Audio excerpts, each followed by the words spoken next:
नमस्कार, जय Hind. Unsung fact में आपका फिर से स्वागत है। मोहम्मद का पवित्र मलपुत्र के बारे में अलीसीना जी ने अपने अंडरस्टैंडिंग मोहम्मद में क्या लिखा है उसको हम देखते हैं। मोहम्मद का पवित्र मलमूत्र 13 जून 2007 को middle east media research institute MEMRI ने निम्न लेख प्रकाशित किया। मिस्र के मुफ्ती डॉक्टर अली जुमा ने अपनी पुस्तक धर्म और जीवन आधुनिक दैनंदिन फतवा में लिखा कि पैगंबर मोहम्मद के साथी उसका पेशाब पीने में खुद को धन्य समझते थे। एक हदीस के हवाले से पेशाब पीने की एक घटना का वर्णन किया गया। हदीस में कहा गया है, उनमें एमन ने रसूल का पेशाब पिया और रसूल ने इस औरत से कहा, अब दोजख की आग में तुम्हारी अदड़ियां नहीं खींचेंगी, क्योंकि इस पेशाब में अल्लाह उसके रसूल का अंश है। अल जुमा ने फतवे में कहा, ये सवाब रसूल के लार, पसीने, बाल, पेशाब या खून से भी मिल सकता है। जो भी रसूल की मोहब्बत को जानता है, वह इन सबसे घृणा नहीं करेगा। वैसे ही जैसे एक माँ अपने बच्चे के पखाने से अशुद्ध नहीं होती, ऐसे ही उस रसूल जिसे हम अपने पिता, बेटों और बीवियों से अधिक प्यार करते हैं, कि इन चीजों से कोई गंदा नहीं होता। यदि किसी को रसूल की इन चीजों में बदबू आती है तो उसे अपने विश्वास को फिर से जांचना चाहिए। हालांकि जब हंगामा होने लगा तो जुमा अपने फतवा के बचाव में उतर आए और कहने लगे, रसूल का पूरा शरीर खुला या ढका शुद्ध है, उसमें और उनके मलमूत्र में ऐसा कुछ नहीं कि जिससे किसी को परहेज हो, परेशानी हो। उनका पसीना इत्र से अधिक महकता है। उम्मे हरम उनके पसीने को इकट्ठा करके अल मदीना के लोगों में बांटती थी। डॉक्टर जुमा ने कहा, अल हुदैबिया में सुहेल बिन उमर की हदीस कहती है, ओ स्वामी, मैं फारस के सुल्तान किसरा और बाइजेंटाइन के सुल्तान कैसर के साथ था, पर मैंने एक बार भी नहीं देखा कि उनका इस तरह महिमा मंडन हो रहा हो जैसा कि वहां रसूल के साथी मोहम्मद के बारे में कर रहे थे। दूसरे मोहम्मद जब थूकते थे तो सुल्तान उनके थूक को लेने के लिए लपक पड़ते थे और फिर उसे अपने चेहरे पे मलते थे। इस तरह हजर अल असकलानी, अल बहकी, अल दार अल कुतनी और अल हिजाम सहित अन्य आलिमों ने रसूल के पूरे शरीर को पवित्र बताया। मिस्र के धार्मिक मामलात के मंत्री डॉक्टर मोहम्मद हमदी जगजूक ने जुमा ने इस बयान की बड़ी निंदा की। उन्होंने कहा, इस तरह के फतवे से इस्लाम को नुकसान पहुंचता है, इस्लाम के शत्रुओं को बुराई का स्रोत मिलता है और ये लोगों को जहालियत और पिछड़पन की ओर धकेलता है। सरकारी अखबार अल अहरम में जगजूक ने लिखा, इस तरह का फतवा दुखद है। इससे इस्लाम और पैगंबर का इतना नुकसान हुआ है जितना कि डैनिश कार्टून से नहीं हुआ था, क्योंकि इस बार नुकसान इस्लाम के शत्रुओं ने नहीं किया बल्कि ऐसे मुस्लिम उलमा ने किया है जो लोगों को इस्लाम के बारे में विचार देते हैं। उन्होंने कहा, हदीस की किताबों में सब दिया है, क्या हलाल है और क्या हराम। इन किताबों में बताया गया है कि उन बातों में मिलावट करना या बार बार दूषित करना ना तो इस्लाम और ना ही मुसलमानों के लिए अच्छा है। मुसलमानों के दिमाग में इस तरह की दूषित बातें अस्वस्थ विचार और सिद्ध न की जाने सकने वाली आधारहीन धारणाएं डालने की कोशिश अब स्वीकार नहीं की जा सकती। अल हजर के सलामी रिसर्च अकादमी ने शेख डॉक्टर मोहम्मद सईद तंतावी की अध्यक्षता में जुमा के फतवा पर सख्त एतराज जताया गया है। अकादमी ने कहा कि आज की परिस्थिति में यह फतवा बिल्कुल उचित नहीं है। जुमा के फतवे को लेकर और भी इस्लामिक विद्वानों और जनता ने विरोध प्रकट किया। अटॉर्नी नबी अल वहस ने प्रोसिक्यूटर जनरल के यहाँ जुमा के खिलाफ शिकायत दर्ज कराई। शिकायत में कहा गया कि जुमा के इस फतवे से सामाजिक स्थिरता को खतरा पैदा हो गया है और ये अपमानजनक है। इससे रसूल और उनके साथियों का भी अपमान हुआ है। अल अहरम के संपादक ओसामा सरैया ने तर्क दिया कि भले ही जुमा के फतवे का आधार मजहबी किताब अथवा स्रोत हो, पर आज के मुसलमानों के लिए ये प्रासंगिक नहीं है।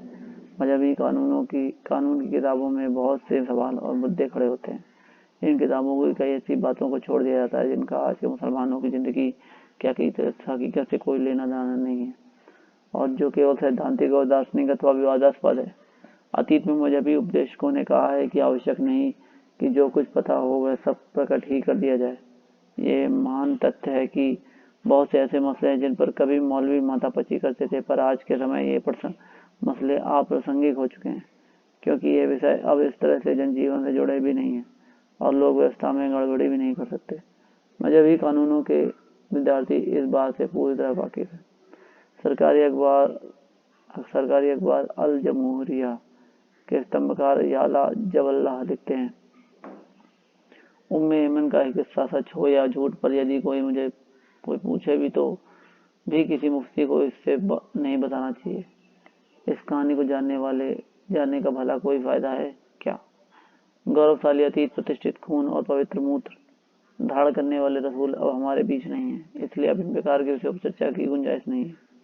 इन विषयों को दोबारा छेड़ने से जनता को नुकसान हो सकता है और इस्लाम को क्षति होगी। अल अखबार के स्तंभकार अहमद राकीब ने जुमा के फतवे पर तंज कसते हुए लिखा, मुफ्ती साहब, आपके फतवे के प्रति पूरा सम्मान, पर जरा ये समझाएं पेशाब पीना कैसे मुमकिन है, क्योंकि मूत्र विसर्जन तो सार्वजनिक रूप से किया नहीं जाता है। इसके लिए तो कोने में कहीं एक निर्जन स्थान तय रहता है। क्या रसूल के साथी हाथ में बर्तन लेकर उनके पेशाब करने का इंतजार किया करते थे? क्या कोई समझदार इंसान ये मानेगा कि रसूल उन्हें अपना पेशाब इकट्ठा करने देते थे? इन बातों में आशा की किरण दिखती है कि एक दिन मुसलमानों को उनकी मूर्खता का एहसास कराया जा सकता है। ये घटनाएं बताती हैं कि मुसलमानों को एक सीमा तक ही बेवकूफ बनाया जा सकता है और उसके बाद मुसलमान स्वयं सवाल उठाने लगेंगे। मेरी धारणा है कि यदि मुसलमानों को इस्लाम के नंगा सच्चाई अवगत कराया जाए और उनकी मूर्खतापूर्ण हरकतों को उजागर किया जाए तो बड़ी संख्या में मुसलमानों में अक्ल आ जाएगी और वे इस्लाम को छोड़ देंगे। मोहम्मद ने निर्जल उपवास की उसी परंपरा को फिर से जीवित किया जो मूर्ति पूजकों की थी। हालांकि मोहम्मद को सुबह से रात तक अन्न व जल के बिना रहना मुश्किल लगने लगा, इसलिए रोजे के दौरान भी जब उसकी इच्छा होती वह कुछ खा लेता। इब्न साद लिखता है, अल्लाह के रसूल कहा करते थे, हम पैगम्बरों को सुबह का खाना दूसरे लोगों के बाद खाना चाहिए और शाम को जल्दी रोजा तोड़ना चाहिए। ये कुछ उदाहरण है जिनसे साबित होता है कि मोहम्मद अपनी खुशी के लिए ही कोई काम करता था और वह अपने काल्पनिक अल्लाह से अपनी मनमानी कार्यों की अनुमति दिलवाता था। युवा और संवेदनशील आयशा को मोहम्मद की मनमानी समझ में आ गई थी, इसलिए उसने या तो तंज कसते हुए अथवा अनजाने मुझसे कहा, मुझे लगता है कि तुम्हारा अल्लाह तुम्हारी तमन्ना और मानों को पूरा करने की जल्दबाजी में रहता है। आयशा ने यह तब कहा जब मोहम्मद ने अपने अल्लाह से अपनी बहू जैनब को बीवी बनाने की अनुमति दिलवाई। किसी भी जंग में मोहम्मद ने अपनी जिंदगी दांव पर नहीं लगाई। वह अपनी फौज के पीछे खड़ा रहता था और उसके पास द्विस्तरीय श्रृंखलाबद्ध कवच होता था। ये द्विस्तरीय कवच इतना भारी होता था कि उसे खड़े होने या चलने के लिए किसी के सहारे की जरूरत पड़ती थी। इसी स्थिति में वह अपने आदमियों को जंग में जीतने पर जन्नत में 72 कुंवारियों, खूबसूरत कन्याओं और दिव्य भोजन का लालच देते हुए अपने आगे खड़ी फौज को चिल्लाकर उत्साह दिलाता था और कहता था कि मौत से डरे बिना बहादुरी से लड़ो। कभी कभी मुट्ठी में रेत भरकर दुश्मनों की ओर फेंकता था और उन्हें कोसता था।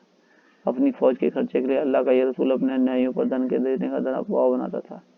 वह अन्यायियों में कहता कि वह उसकी सेवा करे और उसमें विश्वास बनाए रखे। वह अपनी चापलूसी को प्रोत्साहन देता था और किसी भी तरह के असंतोष पर उसकी गिरफ्तारी चढ़ जाती थी। कुरैशी की ओर से वार्ताकार उर्वा हुदैबिया में मोहम्मद से मिलने गया तो उसने देखा कि मोहम्मद के चेले उस पानी को लेने के लिए दौड़ रहे थे जो उसके नहाने के बाद बच जाता था। यही नहीं, यदि मोहम्मद खंखारता या थूकता था तो वे उसे लेने के लिए दौड़ पड़ते और यदि उसका कोई बाल गिर रहा होता तो वे उस पर झपट पड़ते। इतिहासकार सर विलियम म्यूर का मानना है कि इन बातों को ये मानकर खारिज क्यों नहीं किया जा सकता कि बाद के वर्षों में इन चीजों को अतिरंजित रूप से प्रस्तुत किया गया। दूसरे संप्रदाय के नेताओं की तरह मोहम्मद ने भी अपने व्यक्तित्व को केंद्र में रखकर एक संप्रदाय गढ़ा। आज भी हम इस तरह की व्यक्ति पूजा वाले संप्रदाय को देख सकते हैं। वास्तव में एक नार्सिसिस्ट अर्थात मनोरोगी इसी तरह का व्यवहार पसंद करता है। मोहम्मद स्वयं को कानून के ऊपर बनाता था। जब भी आवश्यकता पड़ी तो उसने नैतिक और सैद्धांतिक नीति नियम को तोड़ा और उसे सही ठहराने के लिए उसने अपने अल्लाह के माध्यम से कायद कही। अरबी लोग रेगिस्तान के सीधे साधे इंसान थे, पर वे अपने पराक्रम पर गर्व करते थे। वर्ष में कुछ मास ऐसे होते थे जिनमें वे आपस में नहीं लड़ते थे। इन मास में लोग तीर्थयात्रा पर जाते थे, इसलिए ये पवित्र माने जाते थे। इन्हीं पवित्र महीनों में मोहम्मद ने हमलावरों का एक दस्ता खजूर के पेड़ों के लिए मशहूर नकला भेजा और किशमिश, मक्खन, शराब व अन्य पकवान लेकर ताइफ से मक्का जा रहे तीर्थयात्रियों के कारवां को लूटने का आदेश दिया। वर्ष के इस मास में लड़ना या हत्या करना पाप माना जाता था। उसने अपने गिरोह के 8 सदस्यों को नकला कूच करने को कहा और इन आदमियों को अपने मिशन के बारे में नहीं बताया। उसने उस दल के मुखिया को एक बंद चिट्ठी दी और निर्देश भी दिया कि गंतव्य पहुंच कर ही उसे खोले। जब उन्होंने चिट्ठी खोली तो उन्हें पता लगा कि मोहम्मद ने इस पवित्र मास में कारवा पर हमला करने का आदेश दिया। दल के 2 सदस्यों का ऊँट रेगिस्तान में गुम हो गया तो वे उसे ढूंढने में लग गए। बाकी 6 लोगों ने विचारोपरांत निर्णय किया कि भले ही ये कार्य अनुचित, अनैतिक और पाप है, लेकिन चूंकि मोहम्मद का हुक्म है इसलिए इसे पूरा किया जाना चाहिए। कारवा पर घात लगाते से पहले इन लोगों ने अपने सिर मुड़वाए ताकि कारवा के लोगों ने भी तीर्थयात्री समझे और अपनी सुरक्षा से बेपरवाह रहे। कारवा के बीच में तीर्थयात्री के वेश में घुसकर मोहम्मद के आदमियों ने एक व्यक्ति का कत्ल कर दिया और 2 लोगों को बंद में बना लिया। कारवा का एक व्यक्ति किसी तरह जान बचाकर भागने में सफल रहा। यह पहला खून खच्चर था जिसके लिए इस्लाम जिम्मेदार था। इस्लाम ने सबसे पहले जिस इंसान का खून आया वह मुसलमान द्वारा बहाया गया गैर मुस्लिम का खून था। मुसलमानों ने गैर मुस्लिमों से दुश्मनी निकालनी शुरू कर दी। इन्होंने विरोधियों और आलोचकों का सिर कलम करना शुरू कर दिया। इन हत्याओं से कुरैश समुदाय सदमे में आ गया। उन्हें समझ में आ गया कि इनका विरोधी सत्ता हासिल करने के लिए किसी नियम कायदे का पालन नहीं करेगा। बहुत से ऐसे मामले जिनमें मोहम्मद ने नीति, सिद्धांत, शिष्टाचार और नैतिकता को ताक पर रखकर प्रचलित कानूनों को तोड़ा। किसी समाज में व्यापारियों के कारोबार को लूटना, गांवों पे हमला करना, उनकी धन संपदा को छीनना कानून के खिलाफ होता था है। मोहम्मद ने निहत्थे समूह पर घात लगाकर हमला किया, बहुतों को मार डाला, उनकी औरतों बच्चों को पकड़ दास बना लिया। उसने ये सब अपने अल्लाह का आदेश बनाकर उचित भी ठहरा दिया। उसने हमलों में गुलाम बनाई गई औरतों को बलात्कार करना जायज करा दिया और यहाँ तक उन महिलाओं के बलात्कार को भी सही बता दिया जो शादीशुदा थी। कुरान 4:24। अल्लाह के रसूल ने परिवार की औरतों और लड़कियों से व्यभिचार से लेकर बहुविवाह, बलात्कार से लेकर बाल यौन शोषण, हत्या से लेकर नरसंहार तक सब किया और अपने अन्यायियों को भी यह सब करने को प्रेरित किया। इस्लाम शब्द का अर्थ है अधीनता। कुरान कहता है किसी भी मोमिन मर्द या औरत को उस बात की अवज्ञा करने का हक नहीं जिसे अल्लाह के रसूल ने कहा है। कुरान 33:36। हालांकि यह है कि इस्लाम गैर मुस्लिमों को भी अपने तरीके से जीने की आजादी देता। दूसरे धर्म को मानने वाले लोग या तो इस्लाम की अधीनता स्वीकार कर लें अथवा मानने के लिए तैयार है। मोहम्मद ने असहमति को विश्वासघात कहा था। नास्तिक के लिए असहमति बर्दाश्त से बाहर होती है। मुसलमानों के इस असहिष्णु रवैये को देखकर गैर मुसलमानों को भय अथवा खतरा महसूस होता है। परित्यक्त बचपन की पीड़ादायी स्मृतियां जैसे जैसे गहरी होती हैं, व्यक्तित्व में असंतुलन खतरनाक ढंग से बढ़ जाता है। फिर ऐसे व्यक्ति बहुत आहत महसूस करने लगते हैं और इनमें प्रतिशोध की भावना प्रबल हो जाती है। मोहम्मद उन्हें अपना शत्रु मानता था जो उसका विरोध करते थे या उसको समर्थन नहीं देते थे। वह पागल था और हर जगह उसे साजिश दिखती थी।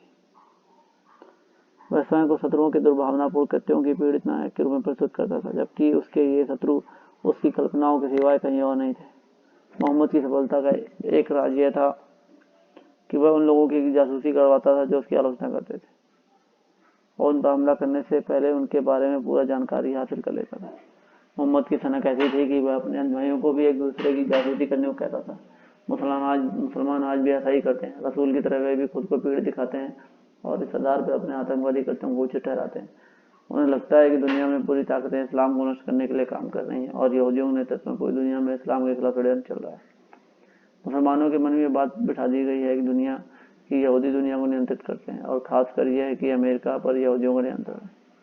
जो इस रहस्यमयी और ताकतवर यहूदी साजिश के प्रभाव मुसलमानों के खिलाफ प्रचंड युद्ध छेड़े हुए। मुसलमान अपने ही लोगों की बातों और कार्यों को लेकर चौकन्ना रहते हैं। मुसलमान इस्लामी कानूनों को पालन ठीक से हो रहा है या नहीं ये जानने के लिए एक दूसरे की जासूसी करते हैं। सभी इस्लामी देशों में आतंक का वातावरण निर्मित किया जाता है ताकि कोई इस्लामी मत के खिलाफ मामूली सवाल करने का भी साहस न कर सके। इस्लामी देशों में आपका अपना बच्चा आपके खिलाफ ईश निंदा की शिकायत दर्ज कर सकता है और ये शिकायत आपको मौत की सजा तक ले आ सकती है। मनोविकृत नार्सिसिस्टों को लगता है कि वे विशेष हैं, इसलिए वे विशिष्ट लाभ लेने के अधिकारी हैं। मोहम्मद ने कभी उन लोगों को धन्यवाद नहीं कहा जिन्होंने उसके लिए काम किया। उसके बजाय वह कहता था कि इन लोगों को कृतज्ञ होना चाहिए कि उन्हें अल्लाह की सेवा का अवसर मिलता है। आयत: ए मोमिनो, खैरात देने के बाद तिरस्कार कर और मन को आहत कर अपनी खैरात को बेकार मत करो। ऐसा ही तो वो लोग करते हैं जो अपना धन अपनी औकात दिखाने के लिए खर्च करते हैं और अल्लाह या कयामत के दिन में भरोसा नहीं करते। कुरान 2:263। मोहम्मद औरत, सवाब और ताकत की भूख को पूरा करने के लिए ललायित रहता था। वह औरत के प्यार के लिए तड़पता था क्योंकि बचपन में उसके अपनों से उसे प्यार नहीं दिया गया था। मोहम्मद ने प्यार की अपनी भूख को ताकत हासिल कर शांत किया। रूखा बचपन नार्सिसिज्म तानाशाही प्रवृत्ति और मनोविकृति का मुख्य कारण होता है। उसके दादा और चाचा के अतिशय लाड़ प्यार अनुशासन डालने में उनकी असफलता ने उसके भीतर नार्सिसिस्ट लक्षणों को और बढ़ाया। मोहम्मद जब अपनी माँ की कब्र पर गया तो चिल्ला चिल्ला कर रोया, लेकिन उसकी आंसू उसकी माँ के लिए नहीं थे बल्कि वह स्वयं पर रो रहा था। नार्सिसिस्टिक के मन में दूसरों के प्रति भावनाएं नहीं होती। ऐसा इंसान केवल अपनी भावनाओं, अपनी पीड़ा और अपनी भावनात्मक आवश्यकताओं से ही वास्ता रखता है। दूसरा अध्याय भी वही कंप्लीट हो गया, नार्सिसिज्म वाला, अंडरस्टैंडिंग मोहम्मद का।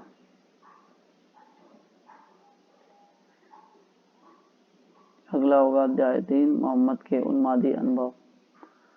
अली सिन्हा जी के अंडरस्टैंडिंग मोहम्मद के इस अध्याय के सारे पाठ खत्म हुए। अगली बार हम दूसरे अध्याय में मिलेंगे, मोहम्मद के उन्मादी अनुभव। नमस्कार, जुड़े रहें अनसन फैक्ट से, और अच्छा लगे तो लाइक एंड शेयर जरूर करें भाई। सहयोग दो, सहयोग।